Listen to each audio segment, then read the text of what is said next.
Hello folks, my name is Gerard and this is my 2019 KHS Grit 110. I'm personally doing a review on it for you all today because I was quite surprised that I did not see any reviews online before I purchased this bike or the similar models KHS has to offer. This is the lowest model Grit they offer with the aluminum frame. Never heard of KHS before, so I was a bit unsure of how I would like it when I went to go check it out. That being said, I've owned it for a few weeks now and I've truly come to love it. So start in the front here, we got the Shimano Claris group set. It's the RS2000 levers. They're basically one of Shimano's lower level group sets, so it makes sense to see on this bike because it is the lowest model Grit KHS makes. They shift perfectly fine though, and I really have no complaints about them. They work good, and they've already taken a few crashes, so they seem fairly reliable. Down below, it's got carbon forks holding a 32-spoke 700C wheel.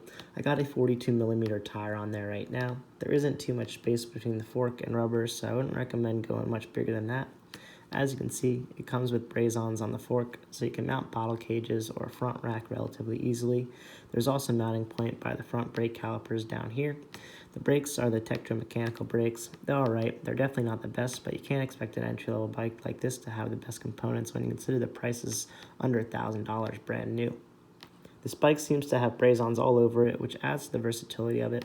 It's advertised as a gravel bike, light enough for at around 25 pounds, and geared properly to be raced as a cross bike, and all these braze-ons make it a good candidate for a commuter or touring bike, which is what I plan to do with it. I've made a few changes to the bike so far. Up front, I changed the stem to something shorter. I personally like shorter stems. I don't like long reaches and prefer a more laid-back riding position.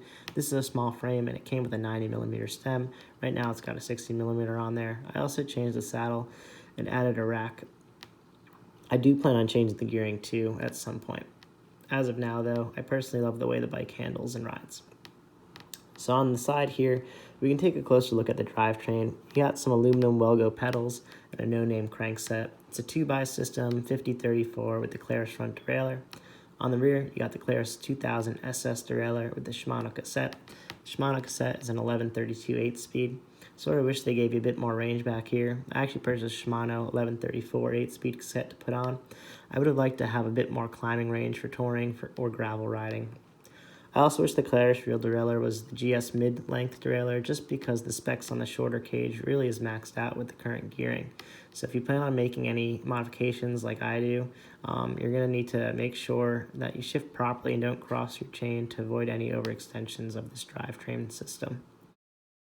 Besides that, brand new, this bike sells for roughly $950. I personally bought it secondhand for $650, and I think it's a great platform to really mold into whatever type of riding you prefer. I do a lot of riding, so as the components go, I do plan on upgrading towards some higher-end stuff. But currently, the base-level Shimano and Tektro components seem to work well enough, and they seem fairly reliable. I am really excited to get this bike up and going on some tours, and hopefully after those tours, I can keep you updated on what I think of it.